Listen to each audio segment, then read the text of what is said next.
You'll see what the bucket's for later. I know how that works. You're not all sure if you're glad you're here yet because you haven't heard the speaker yet. So the pressure's on me. No, it's a blessing and a privilege to be here on Mother's Day. Once again, happy Mother's Day to all the mothers out there. It seemed kind of strange this morning. They were announcing all the different mission things going on that basically sort of a missions week is kicking off with Mother's Day. But then I thought, I know the mothers out there are the warriors, and they've been missioning and praying and worrying for their children since day one that they were born, and it doesn't seem strange to me at all that it's tied in with Mother's Day. I'm going to just tell you a little bit about who I am and what we do, and then I'm going to tell a story. That's what the bucket's for, show a little video. But before I do that, I just want to thank Derek and the team here for having us. It really is a blessing. And I'd like to also introduce my wife, who's over there. Her name is Susie. She's the mother of our 5 children. And we've been missionaries in Mexico for 27 years. And I can summarize my calling and my heart with 2 simple concepts. One of them is unto the least of these, and the other one is the desire to raise up young people that are radically passionate about serving God. That's what we're all about. That's pretty much about everything we do is all about. And the first years of my missionary service in Mexico, that brought me to remote Indian villages in the mountains of southern Mexico with people that spoke Indian dialects, sometimes not friendly, sometimes very hostile, extreme persecution sometimes. But we were able to stay there for 9 years. We planted 9 churches during the 9 years that we were there. Eventually, we ended up having to leave because of persecution.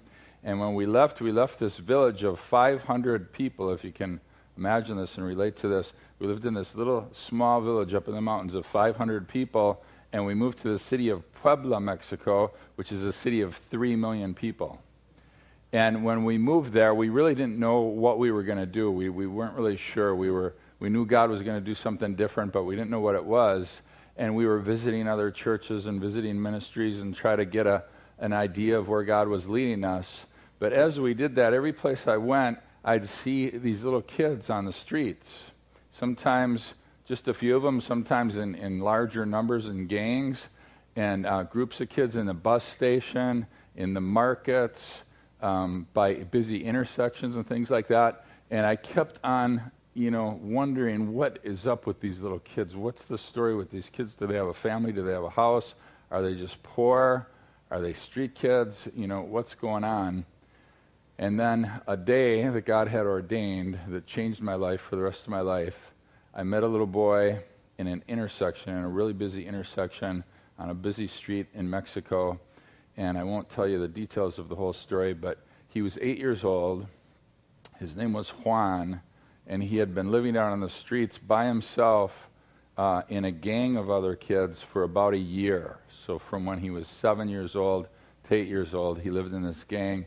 And he was surviving by basically just begging for money in the intersections, and I hate to say it, but prostituting himself with older male men.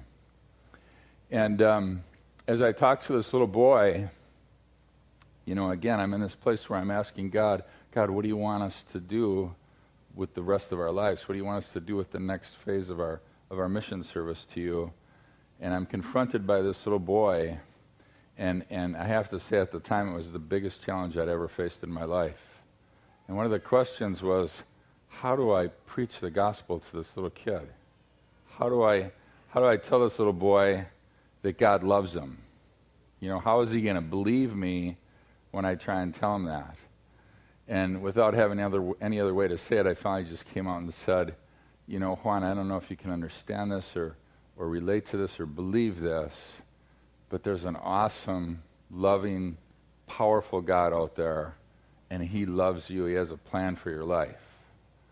I said, all this stuff that's happened to you, he had told me his life story. It wasn't God's plan. There's evil things in the world. There's evil people in the world. and this isn't it. God has a better plan for you.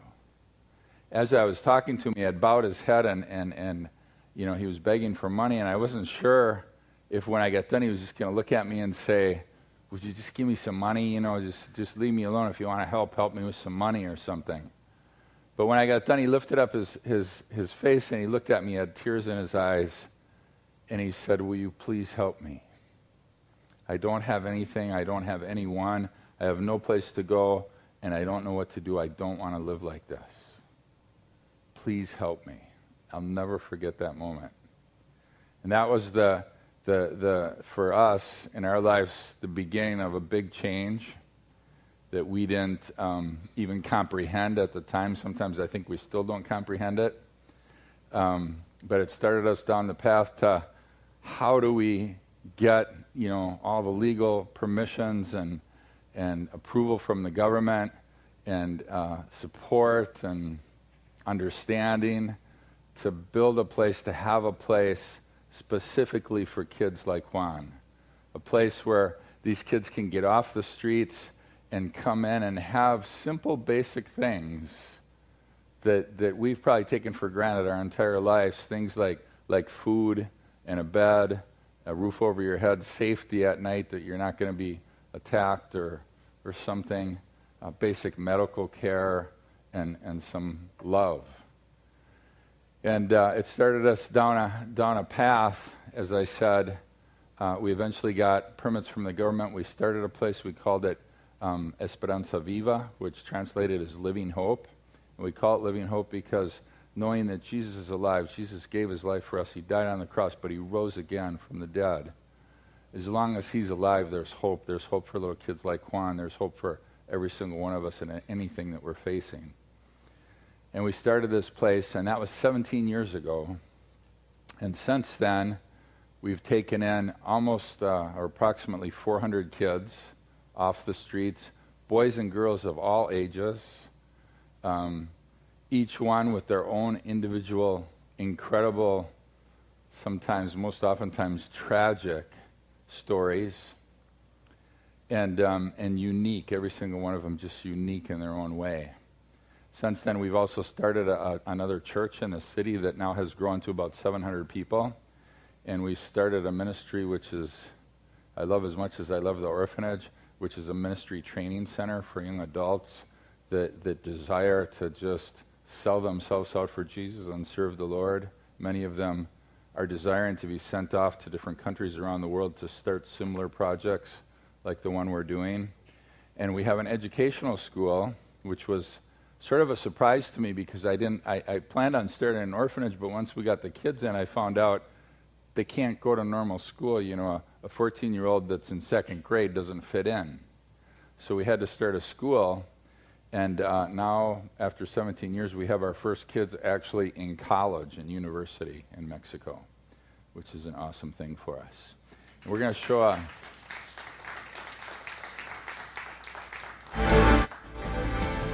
a little video about the ministry.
We are just so blessed at all that God has done.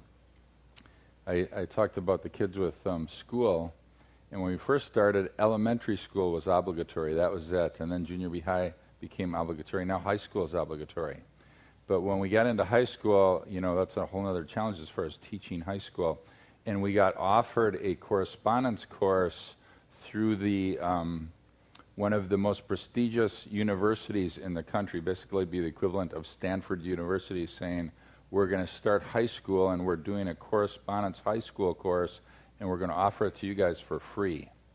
And then they said, if your kids graduate from this, because it's going to be tough, they'll have a chance to get a scholarship at our university.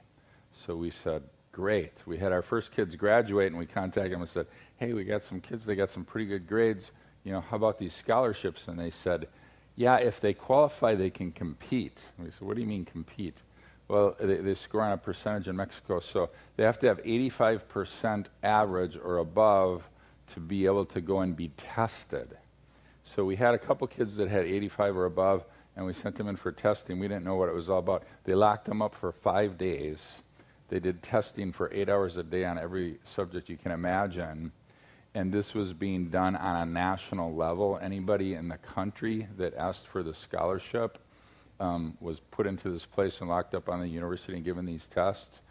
And one of our orphan kids won the presidential scholarship. He won a full scholarship to the best university in the country, competing against all the rich kids in the country, which I thought was kind of fun. So now he's in the university on a full scholarship, which is awesome. Another awesome thing, and I'm excited that you guys are preparing a group to come down to us just in a short amount of time, and it's such a blessing to have the participation and the support and the help, because we couldn't do it without you. And when groups come, I just have to warn you, if you sign up for one of these trips, you might get your life turned upside down.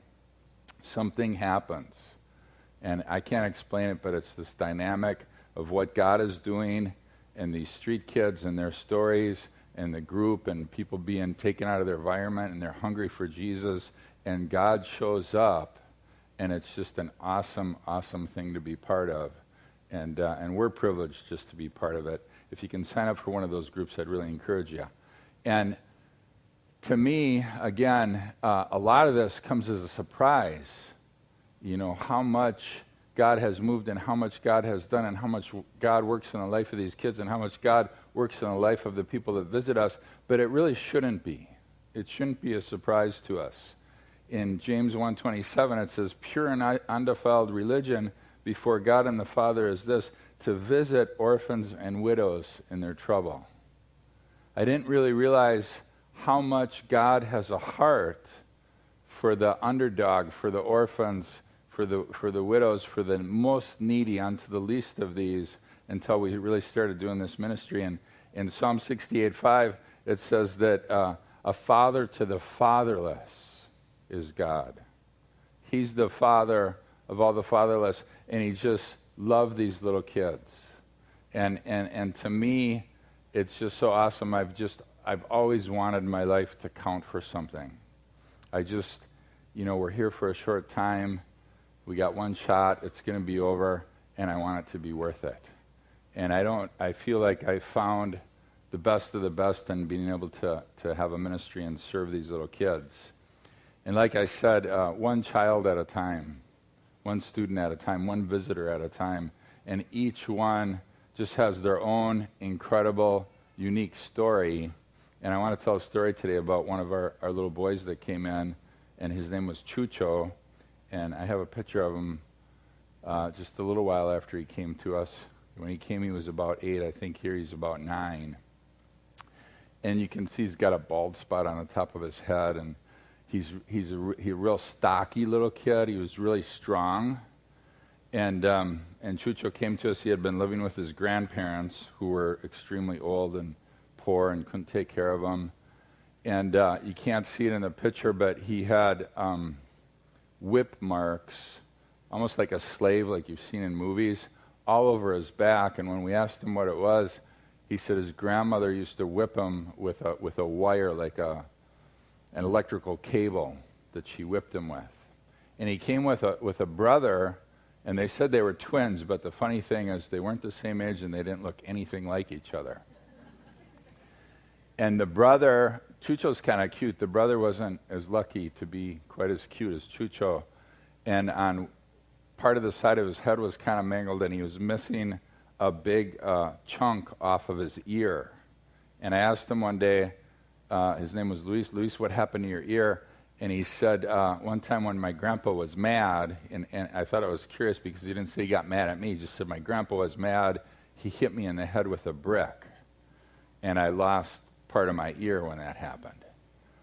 But they brought Chucho and Luis to us, and sometimes these kids, cute little kids in the picture, right? But sometimes they're like animals. And they scratch, and they kick, and they bite, and they pull hair, and sometimes they just want to test you in every single way there is. And when Chucho came to us, that's how he was. And one day, I was out in the courtyard, and some of the staff came up to me and said, Chucho's just uncontrollable today. He's after every little kid, and he's fighting with all the supervisors, and nobody can control him. He's just beside himself. And I'm the guy in charge, right? So I got to fix this. So I think I can control Chucho. I'm going to take care of this. I'm not going to let this go on. And he's just a little kid. I'm a pretty big guy. So I go, and I had this thought, I have to control him so he doesn't hurt anybody or hurt himself.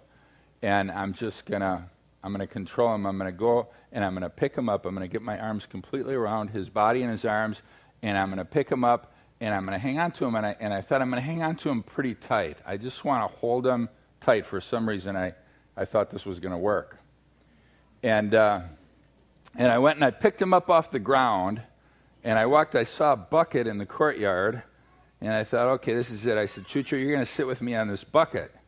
And I came and I sat down on the bucket with Chucho in my arms, and he's sitting on my lap, and he's squirming and fighting, and he's trying to get away. And, like I said, he's kind of stocky and strong, and he's really struggling, and I'm thinking to myself, Chucho, I'm stronger than you.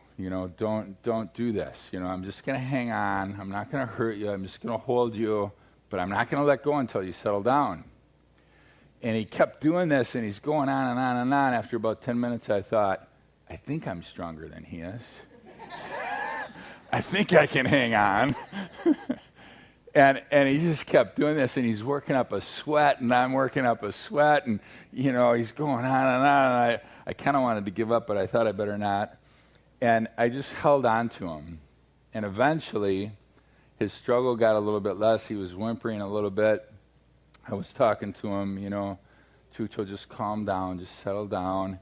It's going to be okay. I don't know why you're doing this. And little by little, he just sort of melted, and eventually he fell asleep in my arms. And then I didn't want to get up because I didn't know how he was going to react after I got up, but I thought I should just hold him for a while. So here's the scene in the midst of our orphanage in the middle of the courtyard, this big white guy sitting on a bucket, holding this little kid that had been running havoc all day, and he's sound asleep, and he's cuddled up, and he just kind of has his head on my shoulders. And I think I sat there with him for about an hour, and I remember thinking, how much God loved him and how God sometimes comes and just grabs a hold of us until, we settle down or come to our senses or realize or something.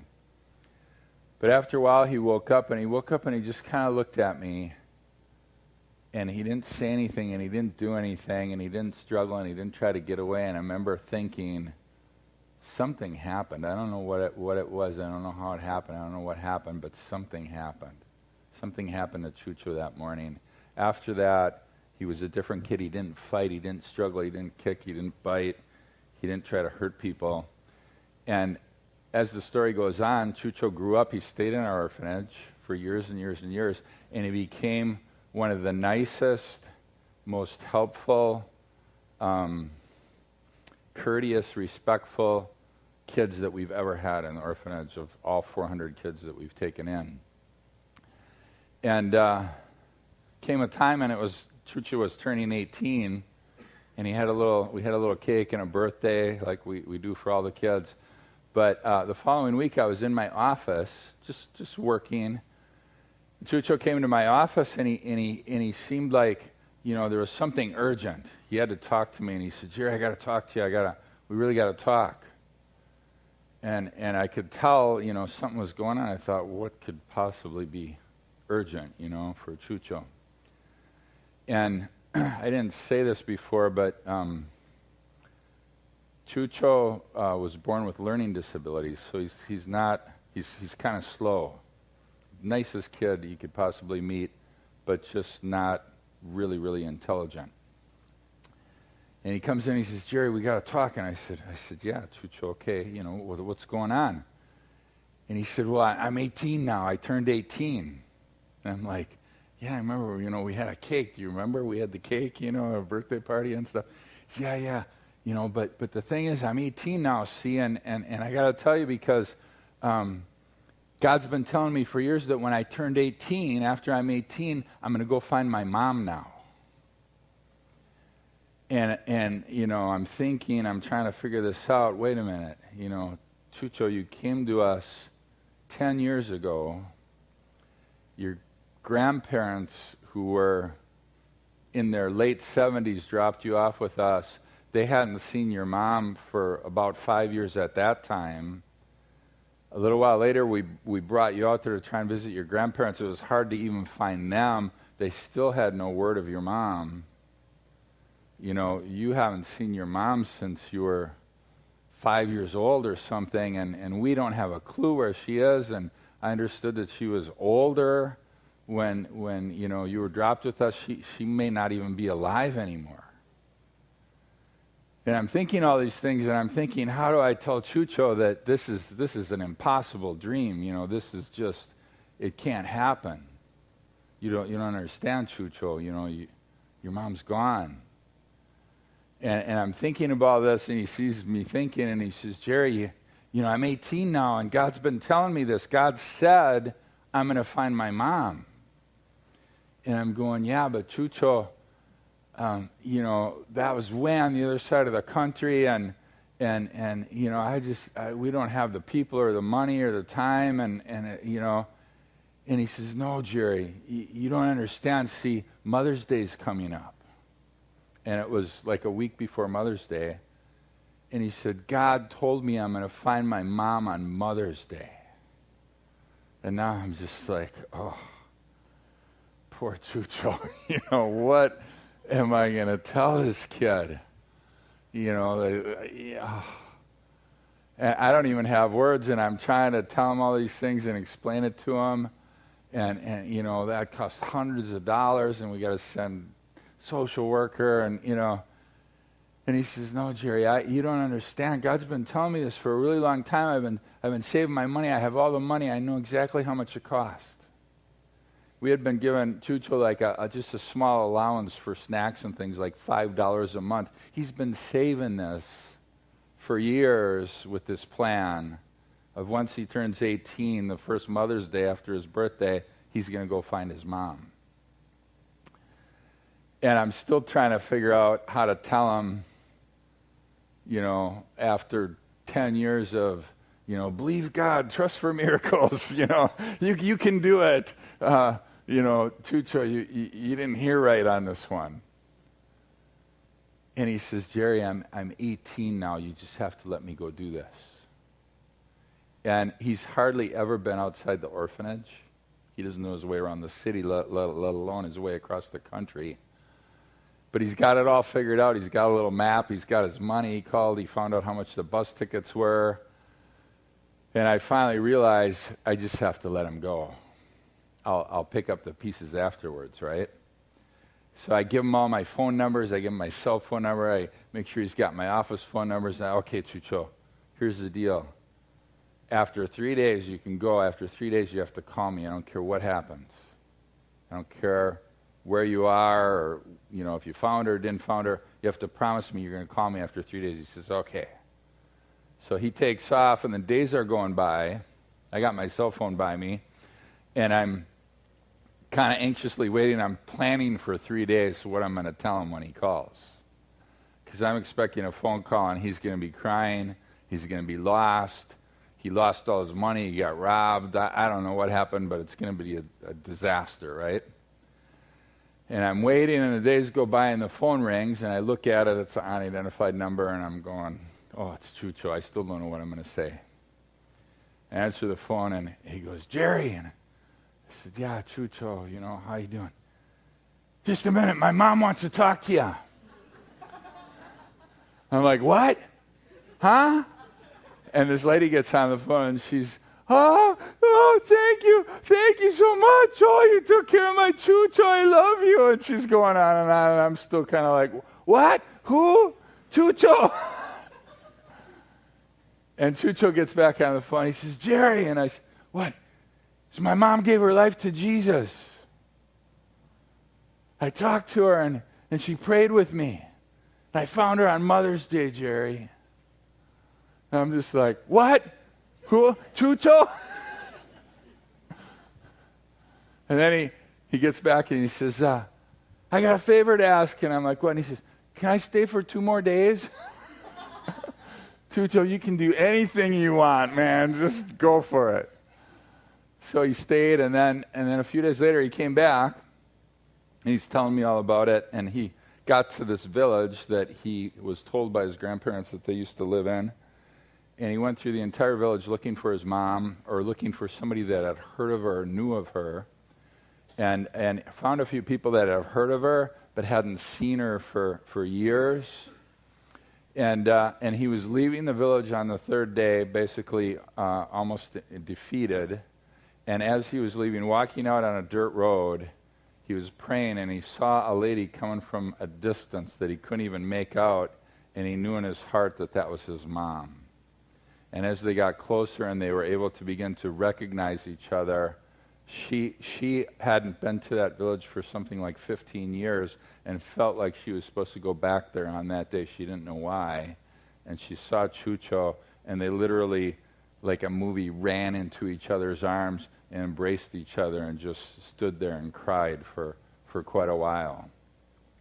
And he's telling me all this, and, we have our staff around, and we're all just like, what?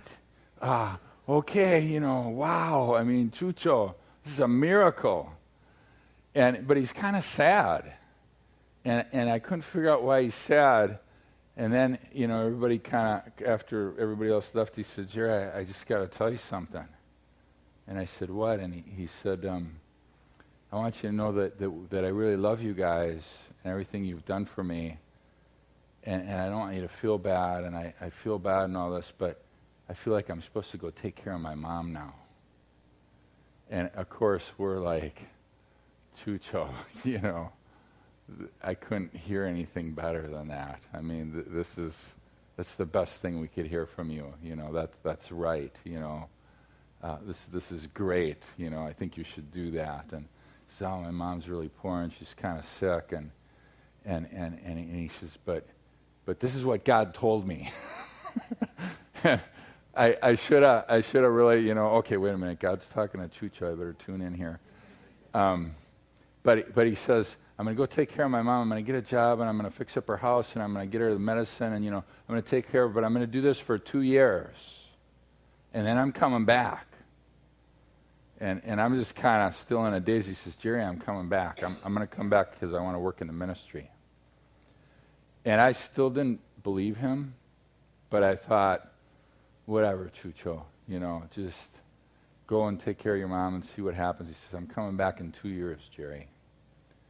And he left, and time went by. We weren't really paying attention. And lo and behold, we're at church. We're having our Christmas service. And I was just, how we're busy and everything. And I turn around, and here's Chucho behind me. He says, I told you I was coming back. And he works up in the orphanage in Matamoros now, our second orphanage that we have up on the border, and he helps out there with the older boys. And I want to read this verse that I think relates to all of us. It says, because 1 Corinthians 1:25 through 27, because the foolishness of God is wiser than men, and the weakness of God is stronger than men. For you see your calling, brethren, not many wise according to the faith, not many mighty, not many noble are called. But God has chosen the foolish things of the world to put to shame the wise, and God has chosen the weak things of the world to put to shame the things which are mighty. It just seems amazing to me, and I had been a missionary for 20 plus years at that time. And this little simple 8-year-old little boy was trying to tell me, God told me. God told me this.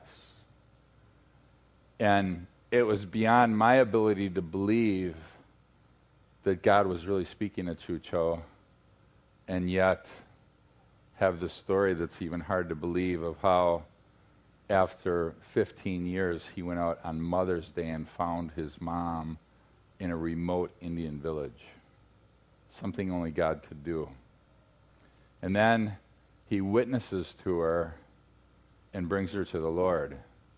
When Chucho moved to Matamoros to work in the orphanage, one of the jobs he had was he'd go to a grocery store that donated us fruit and vegetables and things to the orphanage, and they would sort through it because some of it wasn't usable, and they'd sort through it and throw that away, and they'd sort out the good stuff to bring back to the orphanage. And he had been doing this, and him and his brother, Luis, and they got off, and they were on their way back to the orphanage, and a cartel pickup truck with cartel people, gang people from the drug cartels, picked him up, put him in the van, put a pillowcase over his head, handcuffed him, and tried to recruit him for the cartels, which is what they do with young people. And I can just imagine this scene. I didn't tell this story in the first service, but I can just imagine this scene. Who are you? I'm Chucho. I'm Chucho. Where do you come from? I come from the orphanage, Esperanza Viva. No, where did you grow up? I grew up in the orphanage, Esperanza Viva. What are you doing? We're getting the donated fruit. How much do they pay you? They don't pay me anything. Why do you do this? We're helping the other kids like me that grew up on the streets. Do you want to be part of the cartel? You can be rich. You can have drugs. Chucho says to the guy's got a gun pointed at him, and Chucho says, can I talk to you about Jesus? And the guy says to him, I got a gun pointed at you with bullets in it, and you want to talk to me about Jesus? And Chucho says, yeah. God has got all the answers. I don't need drugs. I can just imagine these people. They drove him around the city for hours, and then they just dropped him off and said, okay, count to 100 and then run away. I think they counted to about 6 and took off. And he's up there and he's working in the orphanage. I was listening to a song this morning, a worship song, and within the song I heard these lyrics. If it doesn't hurt, it isn't love. If it doesn't hurt, it isn't enough. And I honestly believe that God breaks his heart for every one of us every single day. God loves us more than we could possibly imagine. He loves these little kids, and he can do anything. I think of so many times when God asks me to do something or asks any one of us to do something, and we have so many different reasons why we can't. We have so many different excuses and so many different fears and so many different doubts and so many different limitations. And yet I have to remind myself sometimes of Chucho and even my lack of faith that he was actually hearing from God and God was going to do what he told him he was going to do. If God can do that with a simple little kid, what can he do with any single one of us? What could he do in our lives, through our lives, to touch this world and touch the lives of other people that so desperately need Jesus? And I'm going to close with these verses in Deuteronomy chapter 10, verses 17 through 19. It says, "For the Lord your God is God of gods and Lord of lords, the great God, mighty and awesome. He shows no partiality nor takes a bribe. He administers justice for the fatherless and the widow, and he loves the stranger, giving him food and clothing. Therefore, love the stranger, for you were strangers once in the land of Egypt. Thank you for having us this morning. Thank you for being part of Living Hope International and Esperanza Viva. Thank you for your prayers. God bless you today.